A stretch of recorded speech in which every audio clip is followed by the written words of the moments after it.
Bismillahirrahmanirrahim. Assalamualaikum warahmatullahi wabarakatuh. Selamat pagi, rekan-rekan sekalian. Selamat datang di acara kita bersama, yaitu pelatihan kewirausahaan digital bagi nelayan yang kami selenggarakan atas kerjasama antara alumni Australia dengan kelas bersama yang didanai oleh alumni Grand Scheme.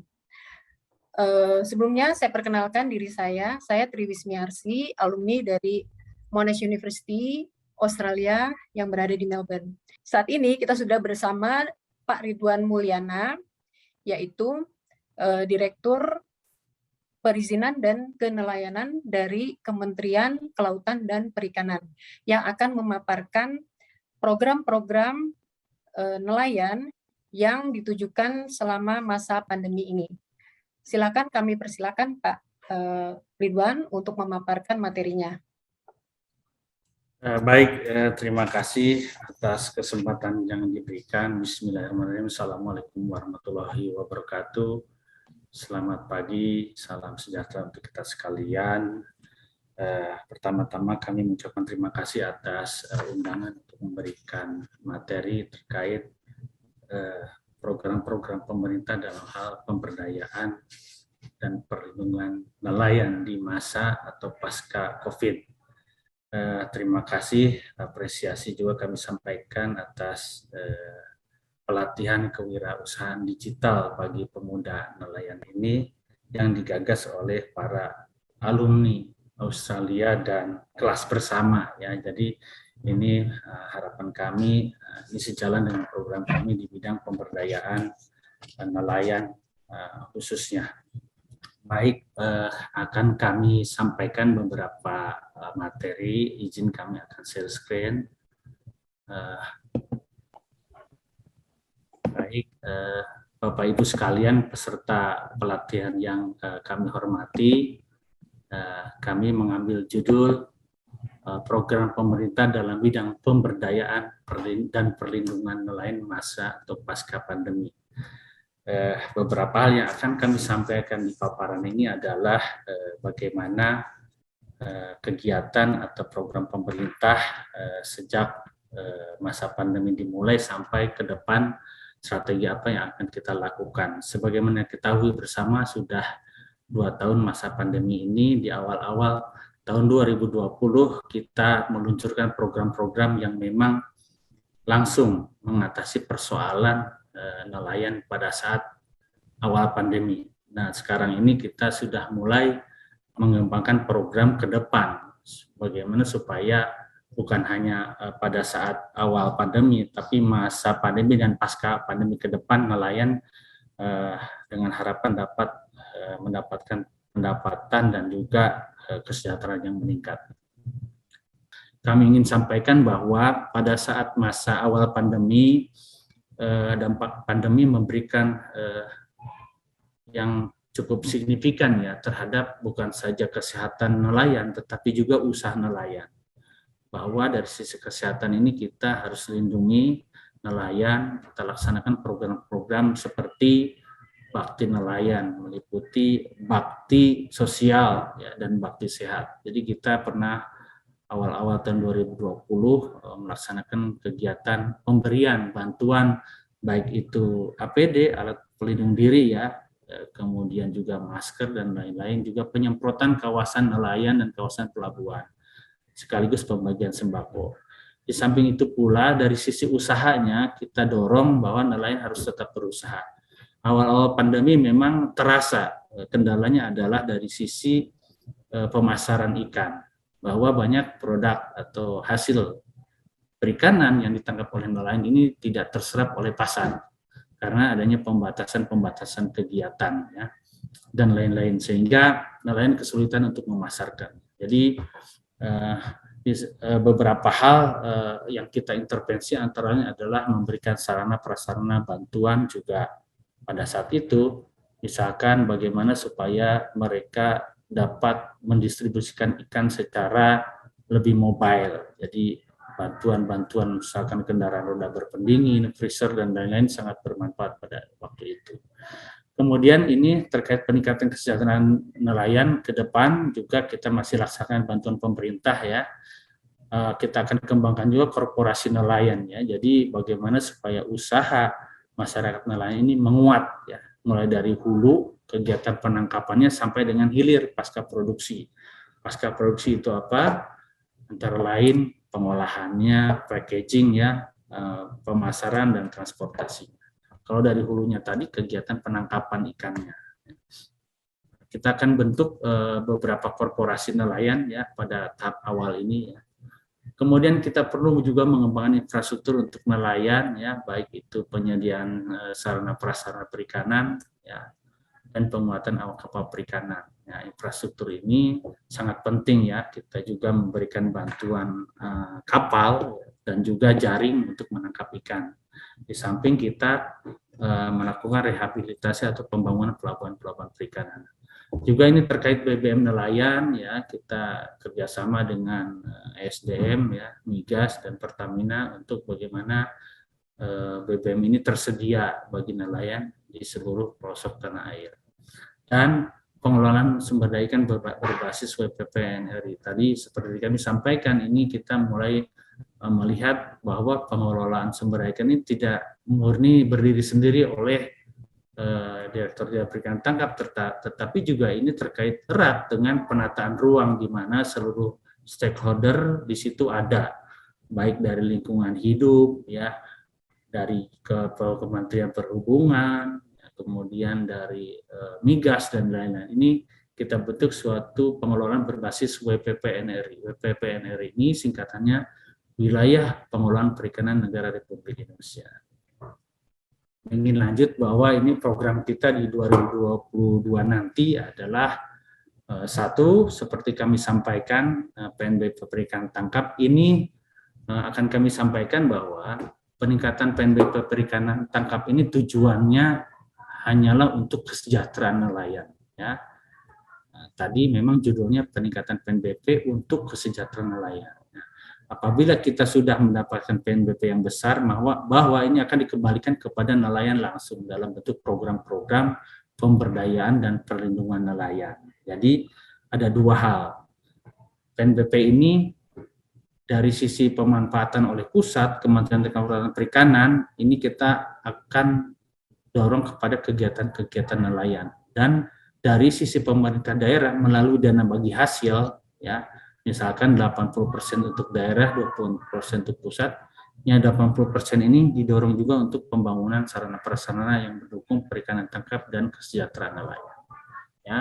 Untuk pemungutan PNBP pasca produksi, kita perlu beberapa SDM penambahan ya, sumber daya manusia, karena sekarang kita harus menghitung, menimbang, dan menilai jumlah ikan yang didaratkan di setiap pelabuhan. Kalau dulu, kalau praproduksi kan tidak perlu melihat jumlah ikan lagi, karena sudah membayar namanya PNBP di awal. Ya. Tetapi karena sekarang kita mau menerapkan pasca produksi, karena kita melihat dari nilai ikan itu suatu hal yang besar potensinya, sehingga kita harus mempersiapkan di setiap pelabuhan dengan SDM yang memadai. Kemudian juga ada peralatan lain CCTV, ya, kemudian pelayanan dan juga perizinannya. Ya.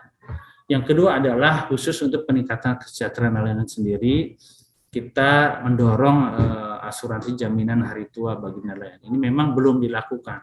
Selama ini kita melaksanakan jaminan atau asuransi untuk jiwa saja ya, jiwa. Untuk nelayan ini kita dorong supaya bagaimana nelayan ini mendapatkan jaminan hari tua. Kemudian bantuan kapal perikanan, bantuan penangkapan ikan, ada lokasi kampung nelayan maju, artinya satu lokasi di mana di situ memang dominannya adalah masyarakat nelayan, kita dorong semua dengan program-program lintas sektoral yang mendukung kesejahteraan nelayan. Misalkan dari sisi perikanan tangkap, kita mendorong dengan program-program bantuan kapal, jaring, kemudian juga sumber daya ikan, kemudian juga pelabuhannya, diversifikasi usaha, dan ini bisa didukung oleh eselon 1 lain di unit KKP, misalkan unit eselon 1 pemasaran dan pengolahan hasil bisa kita dorong untuk memberikan intervensi program atau bantuan terkait pemasaran, misalkan reserve, cold storage, pengolahan ikan, dan lain-lain. Kemudian juga perikanan budidaya, eselon satunya bisa juga mendukung untuk program-program penghasilan tambahan di kampung nelayan maju ini, misalkan pelatihan budidaya ikan lele dan sebagainya. Bahkan ini bisa lintas kementerian atau lembaga, ya.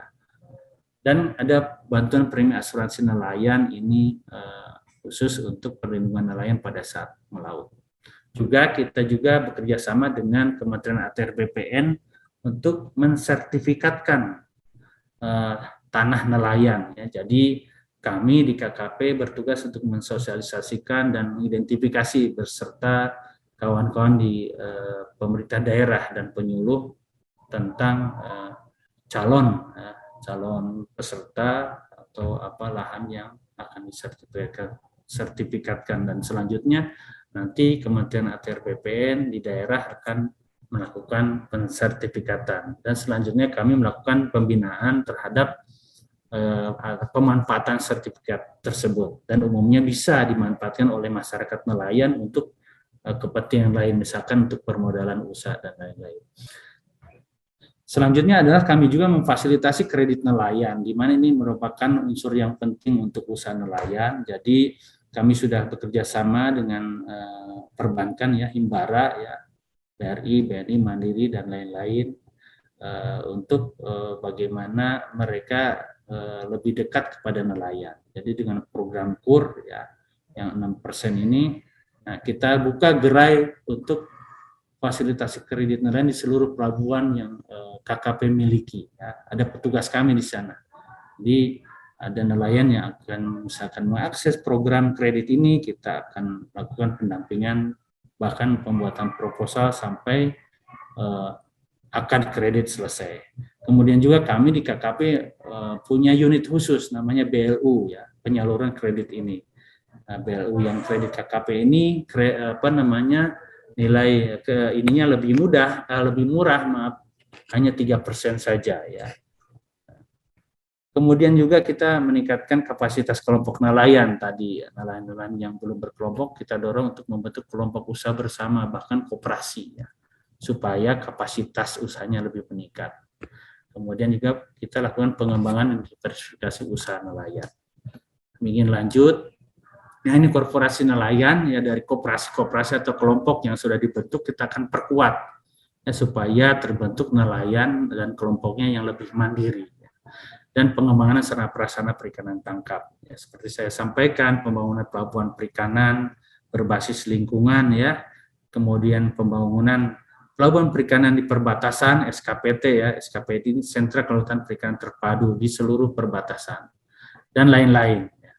Kami ingin lanjut bahwa ini rencana ke depan prioritasnya yang kelima adalah tadi pengolahan sumber daya ikan berbasis ruang. Kita perlu keterpaduan, berbicara tentang pemanfaatan ikan tidak bisa berdiri sendiri, ya. Jadi ini ada unsur-unsur atau stakeholder lain yang terlibat di dalamnya. Kemudian penyediaan kebutuhan BBM untuk nelayan. Nah, terkait peningkatan kesejahteraan nelayan sendiri, ini kami sampaikan bahwa ini kita melaksanakan beberapa program bantuan, ya, kemudian kapasitas nelayan, infrastruktur, dan efisiensi sistem usaha. Ini contoh terkait premi asuransi nelayan, persyaratan, dan lain-lain ini sangat diminati, ya, dengan polis hanya sebesar 190.000 setahun yang kita berikan secara gratis kepada nelayan, sehingga apabila terjadi hal-hal yang tidak diinginkan pada saat melaut, mereka mendapatkan kurang lebih 150 juta sampai 200 juta manfaat yang dapat diterima. Kemudian, nah ini yang program jaminan hari tua, kita sudah melakukan penjajakan dan kerjasama dengan beberapa pihak. Lanjut tentang kelembagaan nelayan, tadi kami sudah sampaikan, ya. Pertama membentuk KUB, ya, kelompok usaha bersama, kemudian koperasi, dan targetnya adalah korporasi nelayan. Pendanaan usaha nelayan, kami melaksanakan bentuk-bentuk kegiatan ekspo dan gerai pendanaan nelayan di beberapa kesempatan, ya. Kemudian juga pojok pendanaan nelayan di beberapa pelabuhan perikanan, ya, ada 31 pelabuhan perikanan yang kita lengkapi dengan ruangan dan petugas untuk memfasilitasi nelayan yang akan mengakses kredit-kredit usahanya. Kemudian ada konsultan keuangan mitra bank. Nah, ini terkait sertifikat hak atas tanah nelayan, bahwa kami mengidentifikasi, mensosialisasikan selanjutnya dari Kementerian ATR BPN akan melaksanakan proses sertifikatan, dan selanjutnya kita lakukan pemberdayaan nelayan pasca diberikannya sertifikat. Nah, ini yang menarik bahwa kita juga melakukan pengembangan dan diversifikasi usaha nelayan. Jadi keluarga nelayan ini, baik putra-putri atau wanita nelayannya, kita lakukan pelatihan untuk memperoleh mata pencaharian. Jadi selama suaminya melaut, si wanita nelayan atau putra-putri nelayan dapat berpenghasilan, misalkan membuat kerajinan. Ya, kami sudah beberapa lokasi tahun ini. Kemarin di Cirebon kami lakukan pelatihan membuat kerajinan kerang. Ya, jadi kerjasama dengan unit usaha yang sudah akan menerima produk itu. Kemudian juga ada batik ekoprint, ya. Nanti tanggal 26 Oktober insya Allah ini akan dilakukan di 4 lokasi kampung nelayan secara serentak. Dan lain-lain tergantung daripada permintaan masyarakat nelayan di lokasi itu. Nah, ini peluang-peluang untuk diversifikasi usaha nelayan, ya, misalkan produk olahan, bakso ikan, ya, kemudian wisata bahari, pengelolaannya, keterampilan manajemen usaha, dan banyak lain. Nah, ini yang terakhir terkait pengembangan kampung nelayan maju. Saya kira ini sudah saya sampaikan di awal bahwa ini adalah program bersama untuk seluruh program-program atau kegiatan yang saya sampaikan tadi, mengerucut pada satu lokasi kampung nelayan. Ini dilakukan bisa lintas di dalam Kementerian Kelautan Perikanan sendiri, bahkan bisa melibatkan kementerian atau lembaga lain, karena permasalahan nelayan ini sangat multidimensi, tidak hanya bisa diatasi atau dikelola oleh satu kementerian atau lembaga saja. Berbicara tentang kesejahteraan nelayan, kita bukan hanya bicara tentang pendapatan, tetapi juga bagaimana kesehatan mereka. Di sini ada Kementerian Kesehatan. Kemudian bagaimana lingkungan tempat tinggal mereka, bagaimana sarana prasarana umum, bahkan sarana-prasarana yang menunjang untuk usaha. Bagaimana pula dengan sistem-sistem keamanan dan lainnya. Ini semuanya harus dilaksanakan secara terintegrasi. Jadi intinya strateginya adalah kami juga tidak merasakan sendiri, tetapi juga melakukan koordinasi dan kerjasama dengan lintas unit lain, bahkan kementerian atau lembaga. Nah, ini tujuan dan syarat-syarat tentang pengembangan kampung nelayan dan menu kegiatannya. Saya kira demikian yang dapat kami sampaikan. Mungkin kita barangkali lanjut dengan diskusi, ya. Waktu kami kembalikan lagi kepada moderator. Terima kasih. Assalamualaikum warahmatullahi wabarakatuh.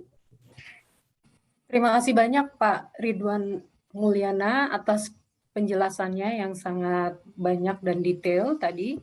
Nah, jadi ternyata Kementerian Kelautan dan Perikanan memiliki banyak sekali program yang bisa dimanfaatkan oleh para nelayan tradisional dan sangat menarik sekali.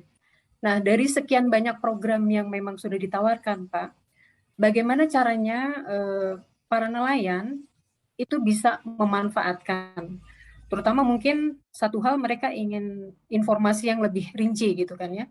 Kepada siapa kira-kira mereka bisa bertanya, dan kemudian bagaimana caranya kalau memang mereka berminat, mereka bisa memanfaatkan program-program yang ditawarkan tersebut, terutama bagi para nelayan kecil, nelayan tradisional, dari contoh-contoh yang tadi Bapak telah sampaikan.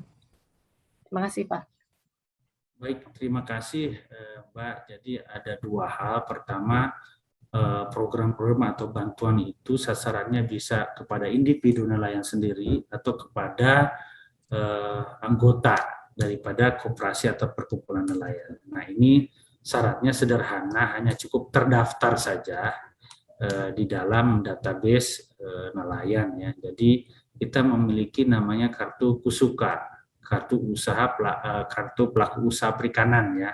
Jadi semua nelayan ini kita dorong untuk mendapatkan kartu Kusuka. Nah, ini beberapa program yang memang memerlukan kartu Kusuka ini di beberapa bantuan yang sifatnya untuk kelompok biasa. Tetapi secara umum cukup terdaftar saja. Di sana ada mitra kami, itu pemerintah daerah, namanya Dinas Kelautan dan Perikanan Daerah di masing-masing dinas, baik itu kabupaten atau kota. Kami juga punya penyuluh, Mbak, yang bisa membantu kami setiap saat mengidentifikasi dan memfasilitasi kepesertaan di kartu Kusuka itu atau kepesertaan di program-program bantuan secara umum. Jadi kita sudah ada sistem untuk bantuan ini dengan melibatkan mitra-mitra kita di daerah. Terima kasih. Jadi artinya di sini para nelayan diminta untuk aktif gitu menjadi anggota koperasi atau kelompok usaha bersama tadi ya Pak ya, dan ya, juga kita arahkan ya. Ya, dan juga sering-sering menghubungi para penyuluh di lapangan gitu kan Pak ya? Ya, ya, ya. Nanti penyuluh juga yang door to door mengidentifikasi manakala kita punya bantuan apa, misalkan persyaratan ini dan mereka penyuluh itu yang datang ke tempat-tempat konsentrasi nelayan. Terima kasih banyak atas penjelasannya Pak. Saya kira penjelasannya sudah sangat detail, rinci, menyeluruh. Kami sangat berterima kasih sekali atas penjelasan dari Kementerian Kelautan dan Perikanan.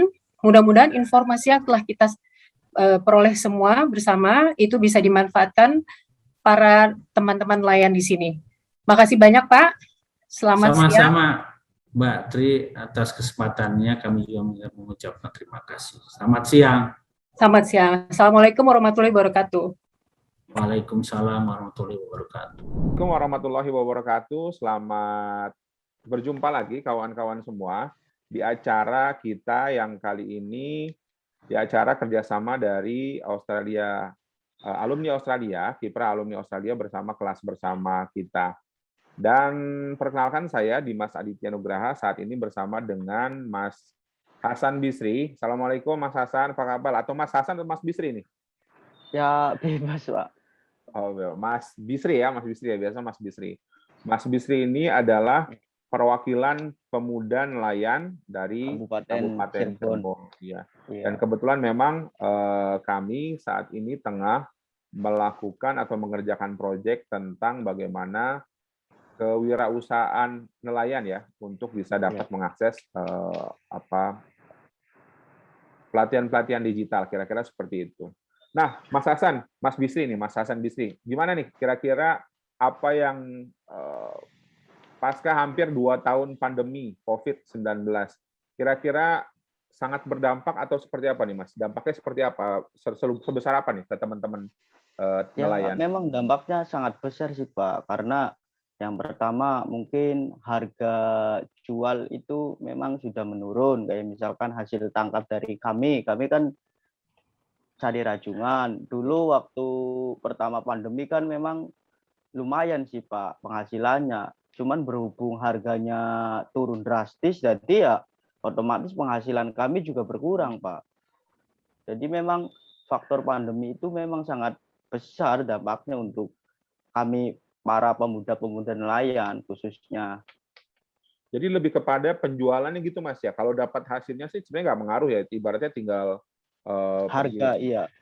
Ya sekarang kan lumayan sih Pak, harganya udah mahal. Cuman berhubung sedang pacak klik itu apa sih sedang susah tuh Pak dicarinya.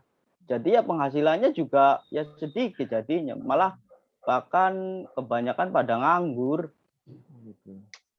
Apalagi sekarang kan anginnya kenceng, terus cuacanya udah mulai mulai nggak enak lah, ombaknya udah mulai tinggi. Tapi kalau memang penghasilannya lumayan sih mungkin udah pada berangkat lagi, berhubung penghasilannya mengurangi jadi ya pada nganggur dulu Pak. Oke.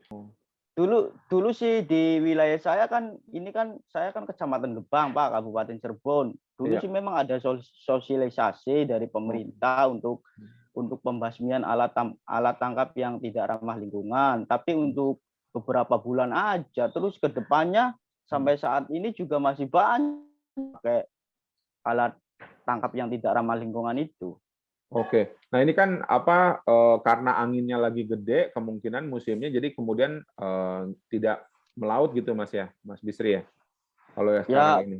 kalau untuk sekarang sih bukan karena faktor angin cuaca, Pak, memang karena keadaannya juga sih, keadaan yang tadi pertama saya bilang memang sedang paceklik, sedang Paceklik. ya penghasilannya sedang mengurangi tuh. Jadi Oke. ya kalau berangkat kan yang pertama rugi tenaga, rugi uang juga. Kan kebanyakan kalau nelayan-nelayan seperti saya kan memang lumayan sih Pak untuk pembekalannya juga. Oke. Jadi kalau sekali melaut nih Mas ya, itu butuh biaya berapa sih Mas untuk misalnya tadi kan ada tenaga, terus kemudian mungkin solarnya gitu ya, itu Ya, berapa tuh Mas? ya kisaran 10 Pak untuk 1 minggu. 10 10 juta juta. Iya. untuk kapal ukuran? Untuk kapal ukuran 5 sampai 8 GT lah. Oke. 6 lah, 6, 7. Antara 6 sama 7. Krunya berapa tuh? Kalau krunya maksimal 6 sama itu apa sih sama nakoda 6 juga. Oh, itu anggaran terbesarnya untuk solar palingnya. Atau untuk apa tuh Ya, Mas? 10 juta itu. ya untuk solar, terus untuk umpan juga sekarang kan umpan memang mahal sih Pak. Kalau untuk itu nelayan seperti saya dan teman-teman kan kebanyakan saya kan pakainya bubu, cari rajungan. Memang itu alat tangkap yang ramah lingkungan sih karena nggak merusak ekosistem laut. Oke. Nah, kalau misalnya sekarang, kalau rata-rata kemarin kan sampai memutuskan untuk, aduh nggak bisa jalan dulu nih karena takut nggak balik modal gitu tadi. Iya. Itu faktor apa aja Mas yang dilihat Mas? Maksudnya tadi kan ada paceklik atau sudah beberapa kali melaut terus kemudian hasilnya nggak balik kemudian disimpulkan paceklik gitu Mas?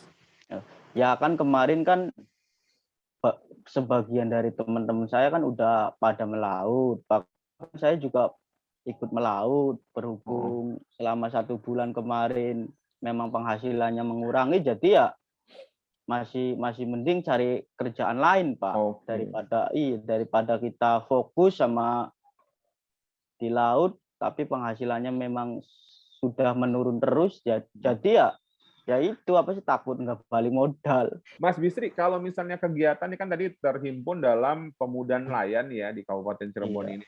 Kira-kira kegiatannya apa aja sih Mas yang dilakukan oleh Pemuda Nelayan ini gitu?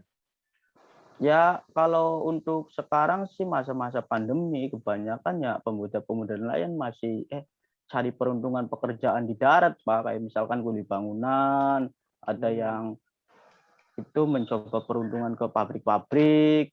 Kayak saya kan kemarin alhamdulillah ngelamar-ngelamar pekerjaan di pabrik sekarang kan udah mulai kerja. Alhamdulillah. Iya, tapi kan dari sebagian teman-teman saya sih ada yang kuli bangunan, ada yang nganggur.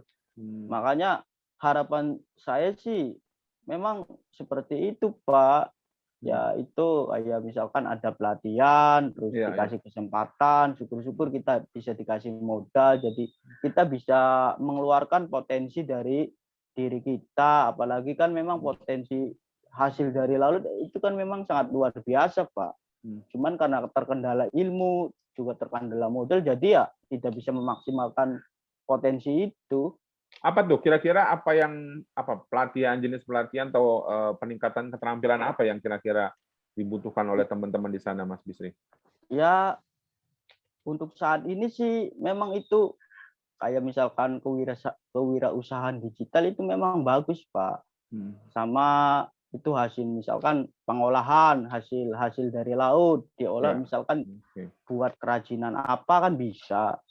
Misalkan limbah-limbah kan Pak. Nah, makanya saya juga sekarang sudah punya gagasan ingin membentuk kelompok khusus pemuda nelayan.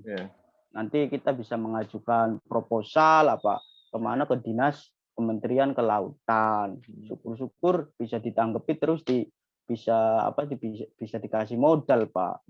Biar kalau masa-masa paceklik seperti ini kan masih ada penghasilan. Tadi kalau misalnya kita pengen coba, yang kebayang apa sih Mas ketika disebutkan kewirausahaan digital tuh yang terbayang oleh Mas Bisri dan teman-teman itu pelatihan yang akan menjadi seperti apa Mas?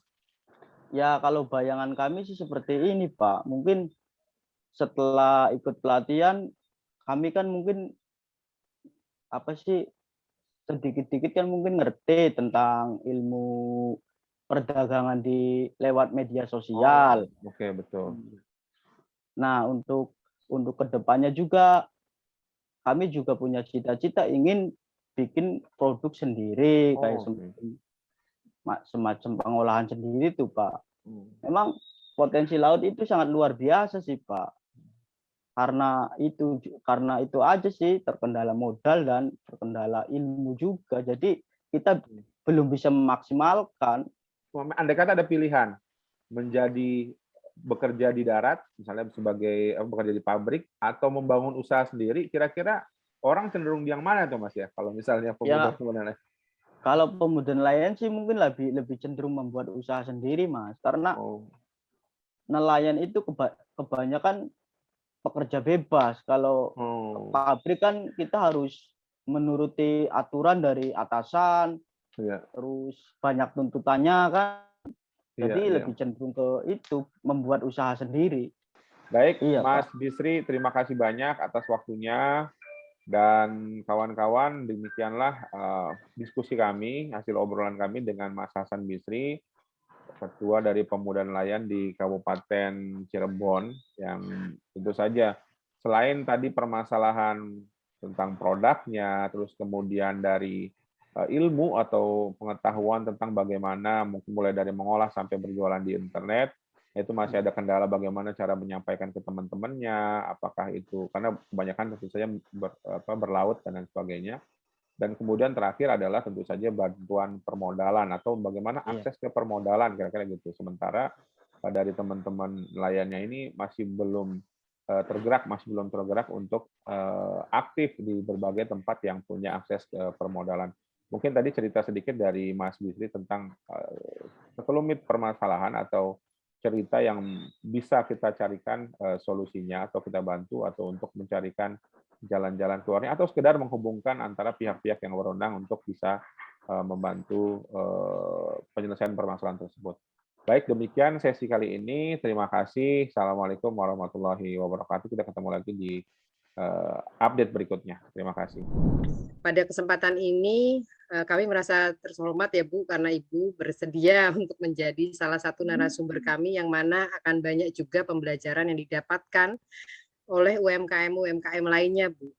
Baik itu nelayan atau juga para pemuda-pemudi dan sekaligus juga para ibu-ibu khususnya di seluruh Indonesia Bu, karena nanti akan disiarkan melalui channel YouTube Kiprah Alumni maupun disiarkan secara langsung di Instagram kami.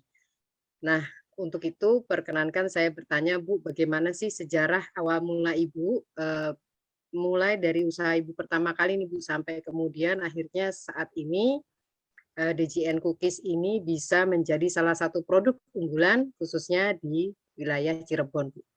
Saya persilakan Bu Juwaria. Assalamualaikum warahmatullahi wabarakatuh. Alhamdulillah Ibu bisa kesempatan, bisa bertemu, dan suatu kehormatan bagi saya untuk hanya ngasih ide aja. Awal dari saya membuat usaha dari olahan rebon itu berawal dari mengikuti pelatihan wirausaha baru. Wirausaha baru itu berarti masuk itu harus punya produk. Kebetulan saya punya idenya berbahan dari rebon. Kenapa rebon? Karena di Cirebon itu banyak sekali rebon dan dari lautnya juga hasilnya dari rebon itu saya olah menjadi makanan yang bisa dimakan sehari-hari. Biasanya kalau rebon itu kan hanya untuk masak aja ya, sama ditumis doang. Akhirnya saya gimana nih supaya orang tuh suka, apalagi anak-anak gitu. Akhirnya saya bikin cookies. Awal usaha bikin adalah cookies. Jadi rebon dibikin cookies. Terus pemasarannya saya tawarkan ke waktu itu ada pameran Keraton Nusantara. Keraton Nusantara itu saya langsung buat PRT-nya, terus dapat, akhirnya daftar ke pameran. Nah disitulah saya tawar-tawarkan untuk dicoba kue dari saya itu. Gimana? Ternyata dari Rebon itu mereka banyak bilangnya suka, maksudnya enak juga gitu. Nggak terlalu keras, nggak terlalu bau rebonnya, nggak terlalu menyengat juga. Nah dari situlah saya akhirnya udah selesai pameran, baru saya bikin itu perizinan untuk perizinan untuk usahanya saya. Dari mulai saya bikin kemasannya, lalu saya tawarkan coba ke toko oleh-oleh. Ya alhamdulillah walaupun baru usaha, dari toko oleh-oleh pun menerima gitu produk saya. Gitu. Nah dari situlah awalnya. Oke.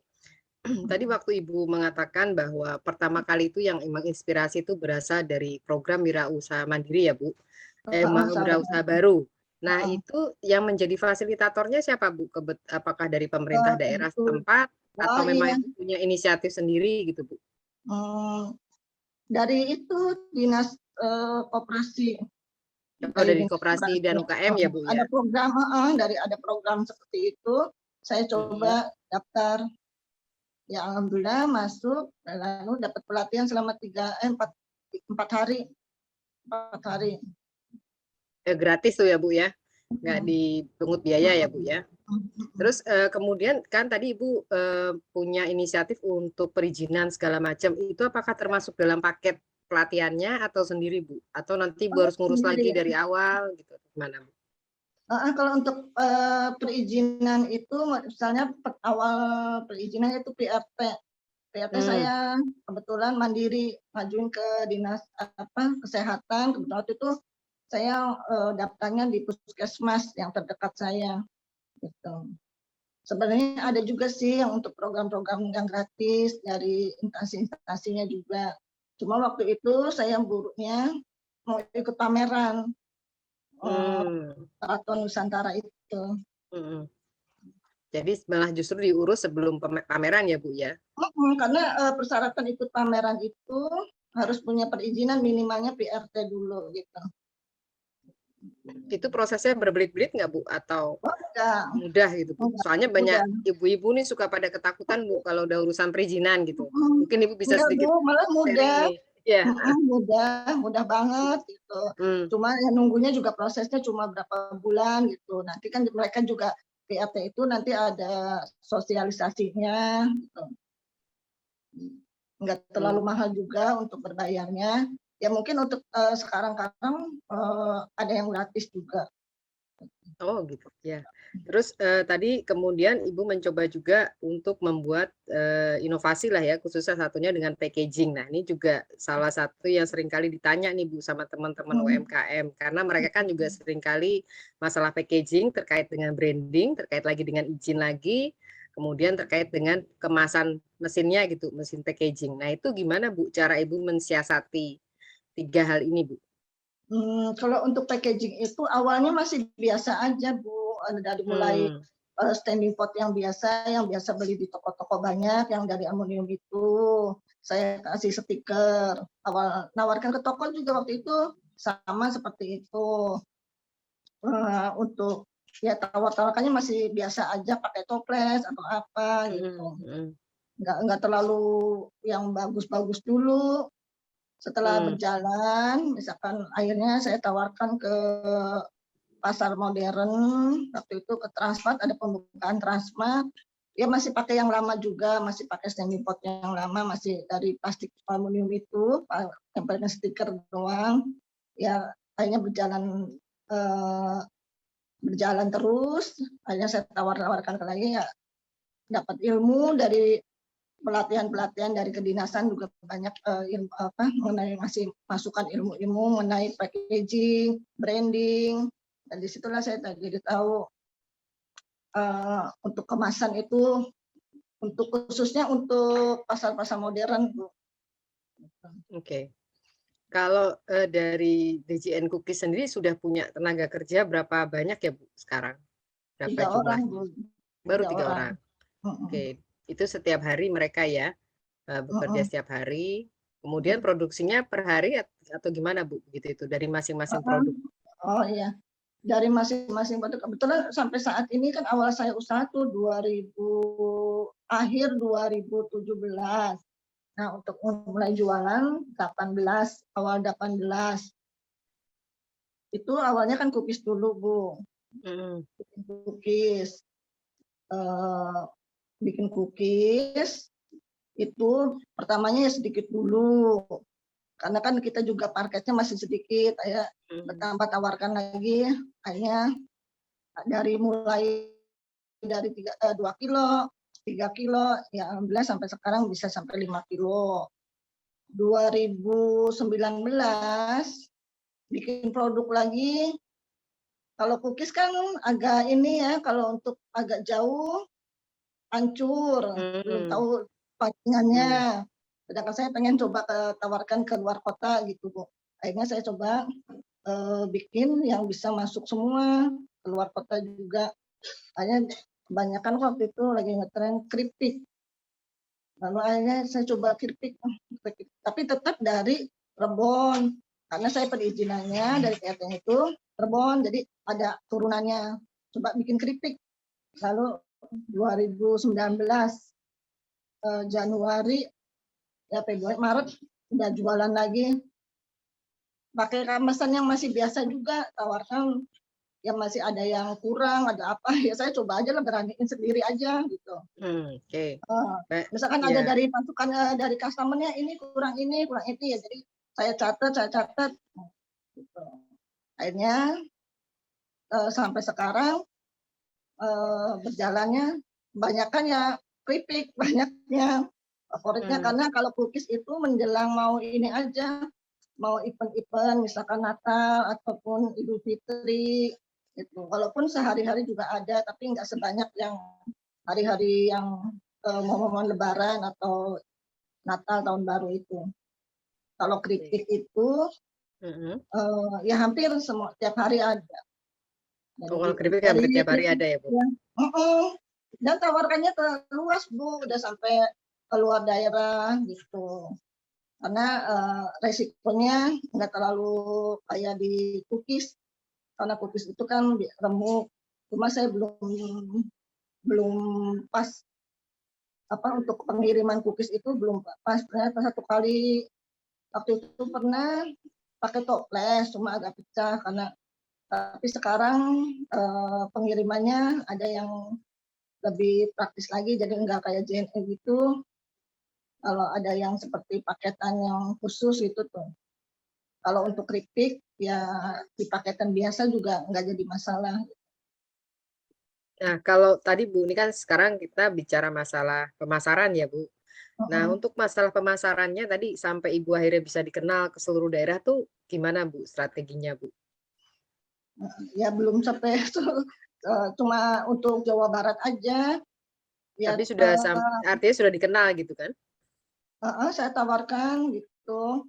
Saya tawarkan aja toko-toko ke sana. Terus yang awal ke Bandung itu saya ngikutin itu pameran dari Dinas Kelautan. Kan tiap hari sebulan sekali itu ada pameran di Dinas Kelautan. Nah, dari situlah saya ikut. Terus sambil itu selesai pameran, ya saya coba tawarkan ke toko-toko di Bandung itu, kan biar bukan pameran aja, karena dari Bandung ke Cirebon kan juga lumayan biayanya. Ya, akhirnya saya coba tawarkan, tapi alhamdulillah ada juga yang mau nerima gitu. Justru kalau yang lewat itu cookiesnya yang laku. Hmm. Karena mungkin beda di Cirebon sama di daerah. Gitu. Kalau ini Bu, lewat e-commerce kayak Shopee, Tokopedia, atau mungkin yang lainnya gitu, atau Bukalapak mungkin, apa Ibu udah pernah mencoba juga Bu memasarkan lewat media-media online itu? Udah pernah di Shopee awal tuh, di Shopee pernah ada yang order juga di Shopee ya. Terus karena kalau online itu harus ini ya rutin dan fokus. Kebetulan kalau saya kan belum ada untuk admin untuk itunya khusus untuk nanganin online-nya. Jadi saya sambil produksi gitu. Jadi ya kadang untuk posting-posting kayak gitunya kurang gitu. Awal-awal memang rajin, memang ada dapat yang pesen juga. Cuma karena kurang fokus dari banyak yang offline-nya, jadi saya untuk online-nya kurang gitu. Ya mudah-mudahan tahun ini atau tahun depan bisa ada lah yang bisa mempromosiin ke online-nya. Jadi belum ke arah reseller atau ini ya Bu ya? Kan bisa aja kan lewat reseller atau mungkin semacamnya, jadi mereka nanti menjual kembali atau mempromosikan kembali ke media-media itu Bu. Jadi Ibu tinggal. Ada Ibu, ada tapi dari reseller. marketplace, kebetulan ada dari Ciopang, Pasarmu ID, seperti itu banyak malah. Kalau dari khusus reseller sendiri itu jarang, seperti itu ada kalau itu. Mereka rutin ngambilnya itu Bu ya, setiap bulan atau gimana Bu? Iya. Sistem ininya, jadi gini, kerjasama. Kalau yang kerjasama yang kata saya itu, jadi saya biar nggak ngerepotin juga, ya. Akhirnya saya stok barang ke mereka. Dia nggak banyak dulu, kalau permintaannya banyak baru diinfoin. Kita kirim Tapi stok memang dulu, iya stok dulu ya. Tapi sudah ada kerjasama ya Bu ya, memang Udah, pernah sama Indonesia Mall yang di Bandung pernah, cuma sekarang nggak berjalan yang di Indonesia Mall itu. Kalau di masa pandemi ini gimana Bu permintaan terhadap produknya Ibu? Apakah ada penurunan atau tetap atau mungkin malah kenaikan Bu karena banyak yang di rumah banyak nyari cemilan? Ya kalau untuk cemilan yang di rumah mungkin ya ada, cuma kebetulan yang untuk offline-nya saya kan kebanyakannya di toko-toko oleh-oleh Ibu. Jadi toko oleh-oleh sama toko modern, kebanyakan mereka kan tutup. Jadi mengaruh ke kitanya juga gitu. Ya pastinya menurun gitu. Pastinya menurun ya. Kemudian adakah bantuan lain Bu selain tadi ya ada pelatihan, kemudian mungkin perizinan, apakah ada bantuan lain dari pemerintah kabupaten atau mungkin pemerintah pusat mungkin yang pernah Ibu dapatkan gitu Bu? Selain bantuan pelatihan. Selain bantuan berupa pelatihan ya. Ya selama waktu pandemik sih ada dapat. Kayak BPUM itu. Oh itu yang ini ya Bu, kayak modal usaha itu ya Bu? BPUM yang awal kan 2000 berapa tuh 2,4 ya.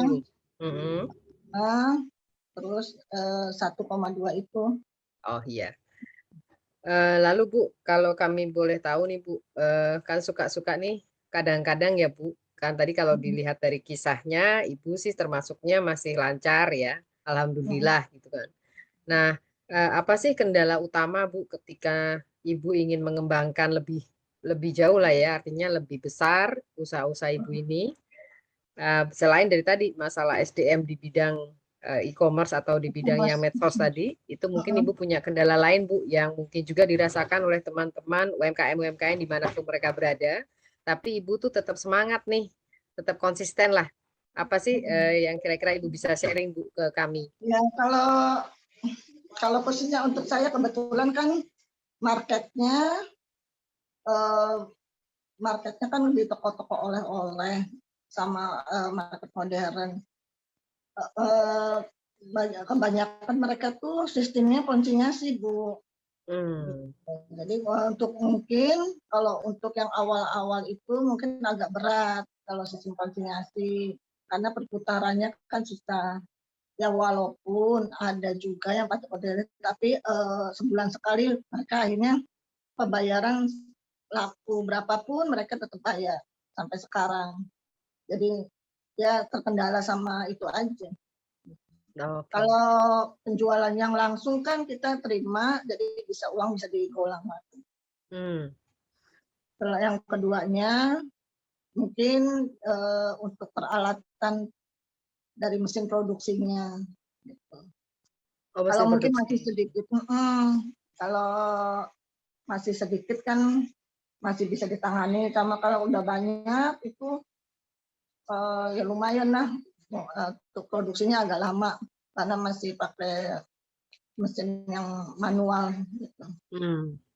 Itu dari pemerintah daerah nggak ada yang membantu Bu untuk penyediaan mesin atau mungkin semacam bantuan ya, pemberian bantuan sosial berupa mesin tapi alat-alat produksi Ya, gitu.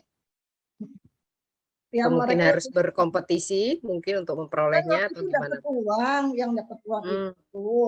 Akhirnya saya kan beliin itu mesin. Oh, dari pembantuan Tadinya mesinnya uang tunai ya. kecil, untuk kapasitas yang kecil ya alhamdulillah walaupun tetap masih manual tapi udah agak gede, agak bisa banyak lagi gitu. Khususnya untuk keripik ya. Baik. Kalau gitu gini Bu, yang ingin saya pengen tahu Bu, ketika Ibu kan tadi sudah bisa masuk supermarket ya Bu, kalau nggak salah di Cirebon itu ya Bu ya. Nah itu tuh banyak banget nih teman-teman UMKM tuh suka merasa kesulitan Bu, mau masuk pasarnya khususnya yang supermarket ya Bu, kan pasti ada beberapa persyaratan. Nah kira-kira kalau Ibu mau men-sharing ke teman-teman, itu apa aja sih Bu yang harus disiapkan mereka ya Bu? Oh iya, biasanya kalau kita nawarkan ke pasar modern itu, waktu itu saya masih biasa waktu ke Transmart itu. Cuma setelah dapat itu akhirnya saya buat packingan yang agak semi pot yang lebih bagus gitu. Ya memang kalau pertama mah nggak jadi masalah kalau dari paket itu kita tawarkan aja. Nanti kan mereka kurasi Bu, untuk kurasi dari rasanya, dari harganya, mereka bisa apa enggak. Cuma itu aja. Sebenarnya nggak terlalu sulit untuk di pasar-pasar modern untuk kita nawarkan itu. Asal kitanya mau aja datang langsung. Mungkin kesulitannya teman-teman ini di masalah kontinuitasnya Bu atau keberlanjutan ya, artinya kan biasanya di supermarket itu minta nih setiap bulan atau 1 minggu sekali harus ganti atau harus punya stok sekian itu kan, nah itu tuh Bu, jadi berhubungan sama kapasitas produksi juga. Nah itu gimana mensiasatinya? Kalau tergantung dari pasar modernnya Bu, kalau misalkan kayak model Indomaret apa itu, Alfamart itu pasti dilihat kapasitasnya juga.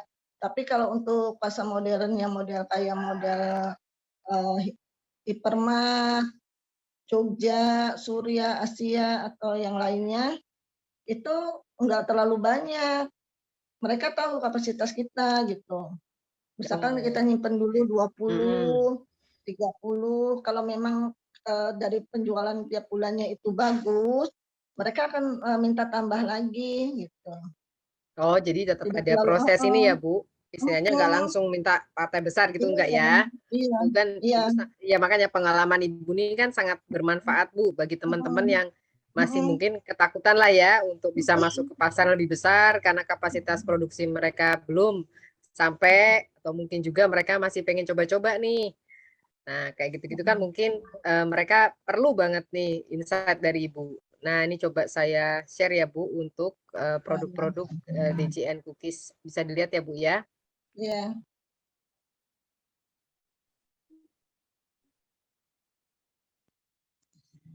Ini sudah ada 1.424 follower loh Bu. Sudah alhamdulillah banget ya. Ibu sudah lumayan ini followernya. Kalau misalnya nanti lebih banyak lagi nih, Ibu kayaknya harus nambah tenaga kerja deh Bu. Jadi Iya paling Bu, tidak amin mudah-mudahan. memanfaatkan ibu-ibu yang ada di sana atau mungkin para pemudi-pemudi juga bisa Bu untuk bisa lebih mengembangkan produknya Ibu. Iya. Ini ya Bu ya yang menjadi Iya, salah satu andalan ya keripik ini ya Bu iya ya. keripik. Jadi di sini Bu kemasannya memang udah cukup kelihatan modern ya Bu ya dari sini. Nah, Iya. ini untuk masalah desain, Bu. Desain di packaging ini, Ibu kira-kira apakah ada yang membantu gitu, Bu, untuk desain ini? Karena kan nggak semua teman-teman UMKM tuh tahu, Bu, kalau packaging itu salah satu kunci nih. Nah, desain ini nih yang menjadi kunci juga biar menarik lah ya. Gimana Bu nih? Waktu itu kemasannya Bu, saya tuh dapat pelatihan dari Dinas Perdagangan, ada program pelatihan CIC namanya. Nah itu mulai dari kita dilatih, mulai produknya sampai packagingnya, dan ada fasilitas untuk desain itunya, Desain kemasan. kemasan. Oke, berarti Kemasannya, difasilitasi oleh Kementerian Perdagangan tadi ya Bu ininya. Enggak, bukan kementerian, Dari tapi dinasnya. dinas kabupaten. Oh, dinas kabupaten. Oke. Ini ya, ini juga termasuk salah satu produk andalan ya Bu ya. Ini yang tadi yang cookies yang biasanya untuk momen-momen tertentu ya Bu. Nah, ini kan kelihatan nih Bu dari sisi Iya, kemasan, betul. kemudian Iya. fotografinya ini juga sama ya Bu ya. Untuk ini juga ini ada yang kira-kira memberi apa ya Bu? Enggak, kalau ini mah foto dari temen Oh, foto bisa dari teman foto. aja. Ini Temen bisa foto, akhirnya saya minta difotoin gitu. Oke, ya lumayan Bu. Jadi Bu udah punya lah satu inovasi ya. Kira-kira nih mau menuju pasar yang lebih luas kan harus disiapkan juga masalah foto produk, yang mana foto produk ini Bu siapkan nih dengan baik nih, di sini kan kelihatan nih ya. Iya. Ini yang sudah masuk ke pasar swalayan tadi ya Bu. Jadi nggak usah Iya. takut untuk bisa masuk ke pasar-pasar swalayan ini. Yang penting berani mencoba gitu ya Bu ya. Kuncinya ya Bu ya. Coba langsung aja. Oke. Baik Bu, ada lagi mungkin yang bisa Ibu sharing ke teman-teman sebelum kita tutup Bu acaranya?